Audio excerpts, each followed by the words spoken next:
Welcome to 20 Minute Tabletop, a podcast about board card and miniature games. Today I'm joined by my co-host Neil to talk about real-time gaming, and in particular, Captain Sonar and Magic Maze.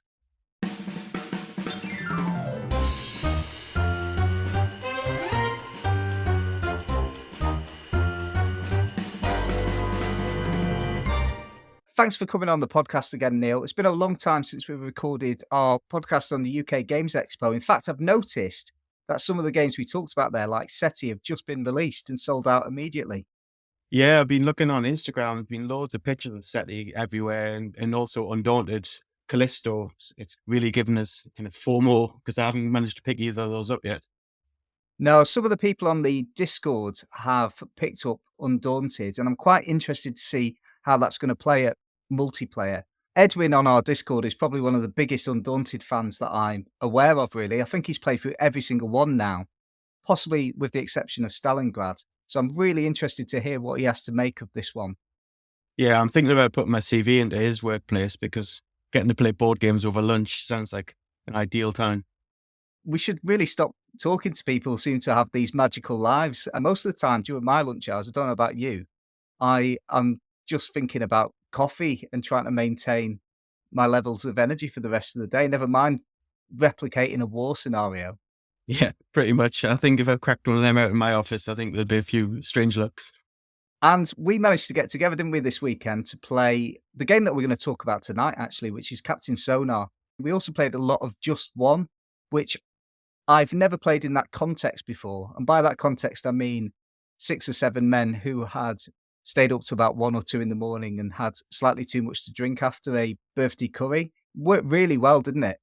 Yeah, I find games that are good with your family are also good with your drunken friends, but they're very different experiences.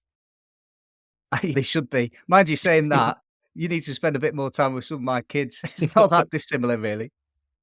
Anyway, we're here to talk about a game that I'm quite excited to talk about. And that game was Captain Sonar, which is rated as the 9th best party game of all time, the 59th best thematic game of all time. So this is one for you, Kev. I know you talked a lot about liking some theme with your games.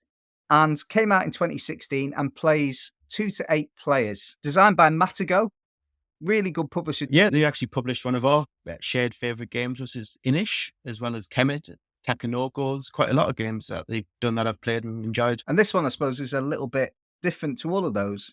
The mechanics of this game are deduction, grid movement, hidden movement, line drawing, and real-time game. It makes it sound so exciting, those descriptions. A little bit of line drawing. That's what we need, isn't Who it? doesn't love it? Okay, so here's the flavour of the game, Captain Sonar. You and your teammates are controlling a state-of-the-art submarine and are trying to locate an enemy submarine in order to blow it out of the water before they can do the same thing to you. Every role is important, and there are several roles, 4 roles on either team. So that is why it's probably best played as 8 players, wouldn't you agree, Neil? Oh, definitely. I think we played it as 6 players, and it definitely lost something because the captain had to basically do 2 of those roles. Yeah, and I think we got away with it, but I wouldn't want to play anything less than that. Not unless I was really experienced at the game. Definitely, I agree. So yeah, so there are several roles in the game. We're going to talk through it. I suppose the best way to describe it, though, is if Battleships had been modernized into a decent board game. Yes, yeah. It's like if somebody said, "Do you want to play Battleships?" But we've got rid of all the ships except for the submarine, and you can move the submarine around, and there's also torpedoes. Then you'd go, yes, please. That sounds Yes. absolutely amazing. Can we play it on our lunch break? Actually, this game is probably one you could do in your lunch break, aren't you, with it being a real-time game? Yeah, I can just imagine the looks you got in the canteen as you're shouting north. Without much further ado, then, I suppose we probably need to go into the nitty-gritty of what you do, because actually, the complexity weighting on this game on Board Game Geek is only a 2 out of 5. And I was quite interested by that because when I saw the box, I think said it was a 14 plus. So I hadn't even considered getting this game out to play with my family. And subsequently, after our board game evening for the birthday, I have played it with the family now and they accessed it so easily. In fact, they absolutely adored it. It was a game that probably was one of the biggest hits I'd brought to the table for a long time. Right now, though, let's talk about the roles that you might have to play when you are in Captain Sonar. Okay, so naturally, As you'd imagine, one of these roles is the captain of the ship. And at the start of the game, the captain has to draw an X on some acetate, which he places over some form of map. And from that point onwards, the captain's turn is really simple. They have to move the submarine, and you've got to choose a direction: north, south, east, or west. And other things you can do, if you're able to, and you'd only find this out by talking to your first mate, is you might want to trigger some of the inbuilt technologies on your submarine. So you might say, I'd quite like to activate the drone, or activate a mine, activate silence, activate the torpedoes, activate sonar, or maybe even some particular abilities that you've got from playing a scenario. One thing that you have to be aware of when you're the captain is, I presume, Neil, you had, just like everybody of our age, a Nokia, is it 3310? Yeah, are you going to say about the snake game? Yeah, so the snake games, basically, if you can imagine that you're drawing lines on this map, that's absolutely fine, very easy at the start of the game. But obviously, as your line gets a little bit longer, the one thing you're not allowed to do is to ever go back over where you were. And that is how, over time, the role you're going to be talking about, which is the radio operator, would actually locate where you were. Yeah, so the radio operator feels very similar to the captain mechanically. They have their sheet of acetate, they have the same map. And what they have to do is they have to listen to the other team. So when the captain says north, east, north, west, they're drawing those on the acetate. Now, their goal is to try and narrow down their starting position and ultimately where they are currently by checking where the islands are, where they couldn't go, and moving that acetate around until they're confident of where the player is. It's very easy to mess up. It can affect the game if you do it badly, but it's a really great role, and it's probably my favorite role out of the four. Yeah, so when you say they're having to move the acetate, can you just explain what you mean by that? Yeah, so the map and the acetate are two separate sheets. So you've got the acetate over the map, and you're drawing the lines from grid point to grid point, but you don't know where they started. You just know the directions they've gone from listening to the captain. And so if they've said north, north, east, you can rule out some positions because if they'd went east, they would have hit an island. And as they go further and further, the path gets convoluted and it's harder to hide where you are. There's a lot of ambiguity at the start. And as you go on, you start now, you firm up that position of the enemy ship. And just as you're firming them up, they'll use some silence and disappear and you're all back to the beginning again. Yeah, so the ability silence is one of the things that the captain might decide to trigger, but only if it's available. And it might be unavailable for two reasons. Number one, the first mate, which is another role I'm going to talk about now, is in charge of what I'd argue is probably the dullest role. Although I've never played this role vanilla, I've only been this role and the captain at the same time. But my gut says it's probably the least interesting of the role. Because all you're doing is every time the captain says, I'm going north, you as a first mate can use that movement to charge one of your abilities. So you might say, right, I'm going to charge a drone, or I'm going to charge silence, or I'm going to charge mine. And once your drone has got 3 charges in it, or once your silence has got 5 because it's slightly more powerful, you can say to your captain, drone ready, captain, or silence ready, at which point the captain can decide to use those abilities. Yeah, and I think it definitely suffers because we only played with 6. Because I believe in the 8-player game, the first mate can actually use some of those abilities themselves. Whereas when you're the captain and the first mate, it just feels almost like an afterthought. And there was plenty of times where myself and others almost forgot to tick it or did forget to tick the boxes and then went, oh, we've made 5 moves. Let's just tick 5 boxes. And it was definitely an afterthought in the 6-player game. Yeah, it was an afterthought that particularly matters in a real-time version of the game. I actually think the first mate's role is more interesting if you're playing turn by turn based, and we'll talk about that a little bit later when we talk about the 2 different versions. I suppose it's worth talking, Neil, about some of the fun abilities that you are charging though as a first mate. And one of those is torpedoes, which naturally, once charged, you can shoot at the enemy submarine. There's a chance you'll miss. It works a bit like Battleships, doesn't it? There's a grid system, so you can say torpedoes to A7. Yeah, and I think the good thing is if you miss by 1 spot, you still hit them for 1 damage. If you hit them direct, it's 2 damage. But the other thing to note, and it happened in one of our games, we were so close together, we fired the torpedo and actually damaged ourselves as well because we were one tile away from you. So you've got to be careful. Kind of, you've got to position yourself before you fire that torpedo. You see, I'd have probably found that quite amusing if I'd noticed that had happened. But the issue is the real-time game was so high-paced that little funny moments like that I might have missed. But again, we'll talk about that a bit more later when we discuss the difference between the two. Another good ability that you can charge is the drone. And what the drone does, because it is a hidden movement game, is it allows you to say to your opponent, are you in sector 4 or sector 2 or sector 1, sector 3? Because the entire board is divided into 4 quarters.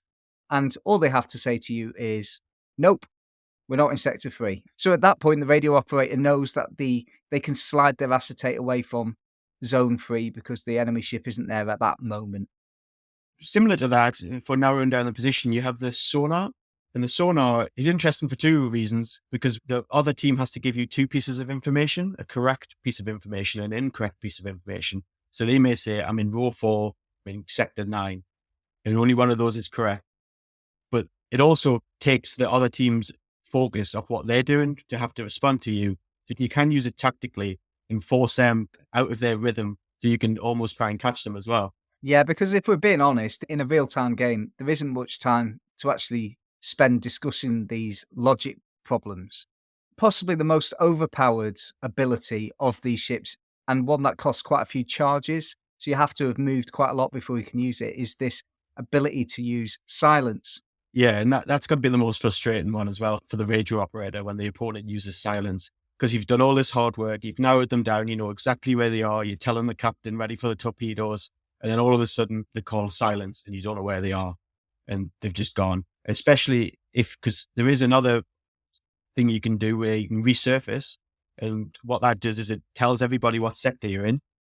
And then you clear all your damage and then off you go.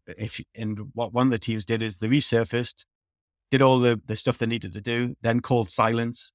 And it just eliminated any kind of restriction on where they could go. They didn't have to worry about crossing over themselves or anything like that. They just were gone.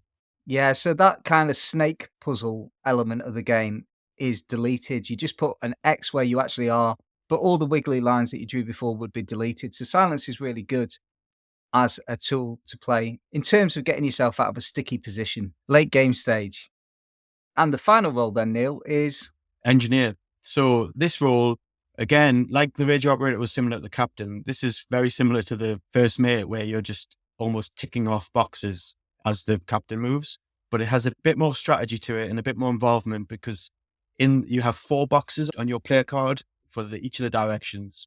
And in each of those boxes, there's symbols for weapons, for scanners, for the movement abilities. And every time the captain moves, you have to cross off one of those icons in the box for the movement direction that the captain chose.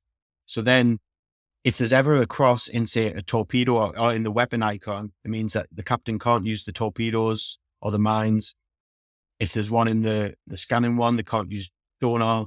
So you have to really tactically think about what one you're crossing off.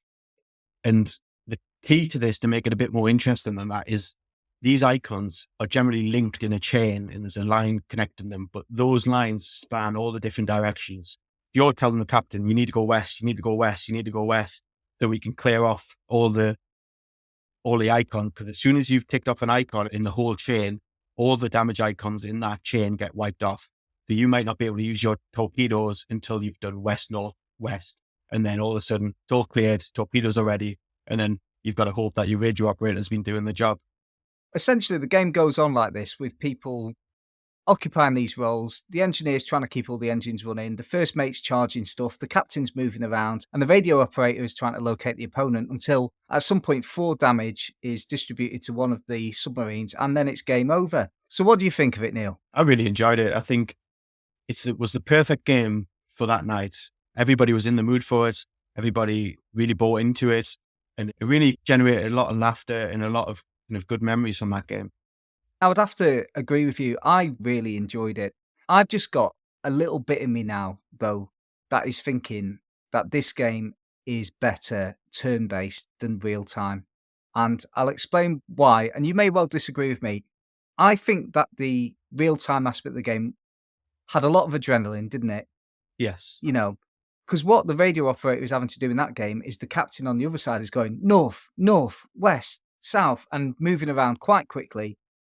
And you can imagine a slower game where it's turn-based. It would be north, and then it moves to the other side, south. And you might think this is going to be a little bit ponderous and slow.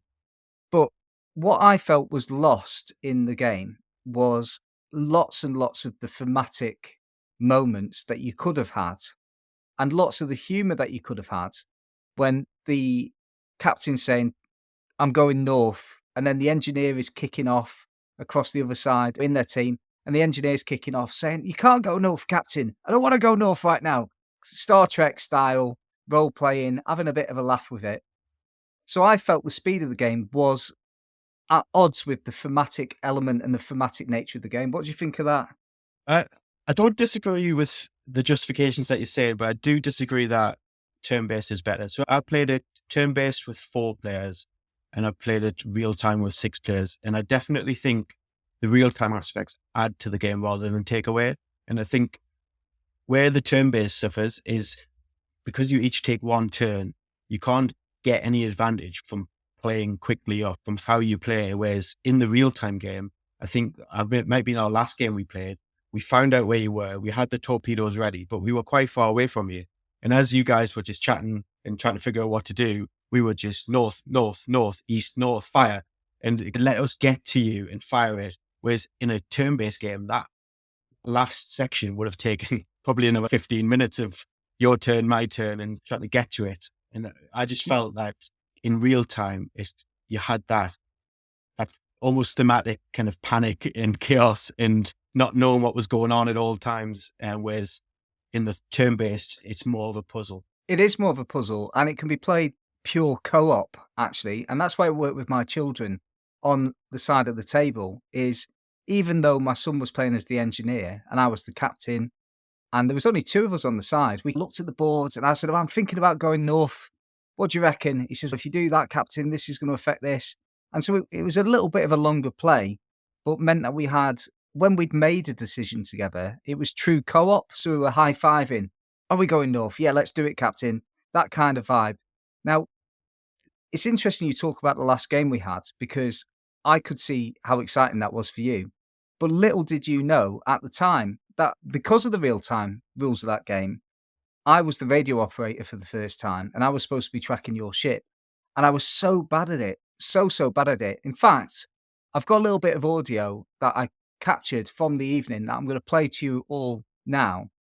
Go that way. North. We're going to go north. North. Okay, stop. Yeah. Fire it. Fire Fire. torpedo. K5. Indirect. Oh, I must have missed it all. We are going east. Let's go this way. West. East. Silence ready. No. North. Oh no. Yeah. Let's go that way. Okay, You wanna have that? again. We're ready. South. Go that way again. North. South. Fire torpedo. South. Yeah. So fire torpedo. Clear. They are, I think, here. M7. M7. Indirect, but we're dead. Sorry, I'd got Where were you? I was about to go silence. Where were you? Where were you? Where were you? We were in. Oh, sorry, I got it wrong. M6 or M8. We were. That's where we were. M8. M9. Yeah, I'm sorry. I was awful at this. At no point did we know where you were. Even when you told us like 5 bits of information. When you went silence, it really messed me up because you went like you surfaced then silence. I'm like, Yeah. I have no idea. That was where you the are idea. now. Like, luckily, we got you on the second 'Cause one. we could It's go like- I was Anyway, just yeah. driving around with a torpedo ready in the ship. Like, where are they? Someone tell me where to fire. What you heard at the end of that audio was a genuine apology for me to my teammates, because I had let them down. I had no idea where you were.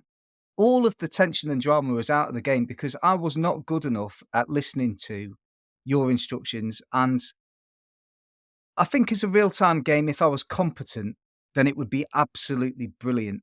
But a lack of competency and a lack of equality between teams, I felt at times. Yeah, I do agree with that. And I think it really comes to bear with the radio operator. I think the engineer and the first mate, you can get away with doing a bad job. your captain or somebody else can tell them what to do and they can fix the mistakes. But the radio operator, if you mess up, that can ruin the whole game for the whole team. And I think there's a pressure there, and it's not easy because although we're making it sound clear like north, east, sometimes you get the other team saying north, and then somebody asks them a question and they go north, and you don't know whether they've gone north twice or that was them responding to their engineer to figure out which direction they went. And I think we had quite a good table where if I'd said to one of the other teams, was that two norths or just one north? They would answer truthfully and honestly and say, yeah, that was two norths, so not just the one. If you've got a ruthless team who actually just cared more about winning than the enjoyment, they could have just said, you should listen. Yeah, that's your job, radio operator. In fact, it was quite interesting. Before this podcast, I went to the Board Game Geek website and started reading all the 1-star reviews, and it's full of stuff like that, saying 1 star. It was just people shouting at each other. It was like watching children argue as a game. And I thought there needs to be a certain kind of awareness that you're playing Battleships as a group of adults. Yeah, and at least the real time definitely falls more on the experience game. You're not playing it to win. You're not playing it to be the best. You're just playing it to have fun. Controversially, before this podcast, I was loading the dishwasher, right? And that's a dull job, isn't it? And so I thought, what happens if I turn this into a real-time game? And I said, right, you've got 60 seconds, load the dishwasher, and I did it a lot quicker. And the reality was, it was a little bit more stressful, but was it more fun by adding a real-time element to it? No, I was still loading the dishwasher. So it did raise the question for me, are real-time games adding that mechanic to compensate for a lack of gameplay that sits underneath? I think that's definitely a possibility for some games. I don't believe that's the case for Captain Sonar, just because it's also got a really good turn-based. And we're sat here arguing the merits of both, and one of us prefers one and the other prefers the other. But I think there's definitely some games where it would be introduced as a gimmick. Yeah, and you have to be a certain type of gamer to enjoy those high levels of stress. You see, I thought I really enjoyed those games. I bought the big box expansion of Escape Curse of the Temple, and the reality is you can have 2 or 3 games of it and you're exhausted. You're really tired. Magic Maze is a good example as well. You've played that a lot more than me. What do you think of that game? Yeah, Magic Maze is a great one. I've played the full game Magic Maze and the full game of the expansion, the maximum security, as well as the kids version. So it's definitely one that kind of struck a chord with me. I think it differs from Captain Sonar in that, although it's real time, it feels like you've got a lot more time to figure out what's going on with the board. I think with Captain Sonar, you've got no idea what your teammates are doing really. And if they're messing up, you can't fix it. You can't correct it because you don't know about it.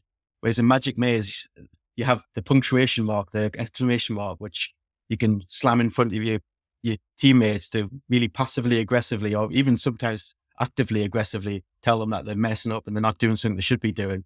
And it leads to some funny moments where the exclamation mark is getting passed between the two players because they both want somebody else to do conflicting things. But I think there's times on that where you're sat there, you haven't got anything to do because your movement direction isn't useful, and you can survey the board and you can look where you need to go and you can get a better picture of what other people are doing and what they need to be doing. And I think that's where it differs from Captain Sonar and also lets you have that awareness that you don't have. So, yeah, I would be happy to get Captain Sonar back to the table. I would be quite interested, though, into having a kind of whiskey-based, slow, role-play-esque experience of it, at least for one game, as a warm-up before we hit into the real time next time we played. How would you feel about that? Yeah, I think so. I think that was originally the plan for the other night, but I think we just got caught up in the moment and decided just to go for it and go big or go home, as I like to say, and just went for the real time. But I think, especially if you've got new players, a turn-based first game wouldn't go amiss. Best hidden movement game you've played, Neil? Yes, I think so. Out of all the ones I've played, this one was definitely the best. I'd have to agree. Really good fun. Lots of laughter, lots of high energy moments. Top game and a fantastic car boot find for me, as it happens, only 10 quid. Right. Is this one that we'll see again on the table, or are we going to find out this has been eBay the next time we ask for it? No, I'm going to keep this one. The kids are massive fans as well, and I was really pleasantly surprised by it. actually, despite my criticisms of comparing it to a dishwasher and loading a dishwasher, which is rather unfair, I think. Okay, so that's pretty much all the time we've got for this particular podcast on Captain Sonar Real-Time Games. Obviously, it was a lovely chat. Really nice to have you on, Neil, as well. I think, Neil, we'll be hearing a little bit more for you in our Halloween special coming up in, may even be next week. I'm not entirely sure. The week of Halloween. Nice treat for the listeners. Yes, a trick or treat for the listeners. Apologies, Yeah. terrible joke. So it's a long podcast, so I'm just going to do this next bit in double time. Real time, let's go. Join our Discord. It's lovely. Lots of nice humans. Have a look at subscribing to the Patreon. If you think you'd buy Kev and I half a pint each, if you ever met us saying thanks for the podcast, here's half a pint, then that'd be lovely. And we are not yet covering our costs, and we're just aiming to cover the costs of all of the subscriptions that we have to subscribe to in order to be able to edit and release the podcast each week. So if you wanted to support us that way, obviously we give something back as well. Do have a look at the Patreon. And just wanted to say thank you so much for listening. Please do share us around with your friends. If you have the time, a 5-star review or a few comments would really helping us grow the podcast. And other than that, thank you very much for listening. I hope you didn't find it a substandard episode. That's a submarine joke, Neil. You can laugh. I was just looking at the tumbleweed going over my window. Anyway, thanks for listening.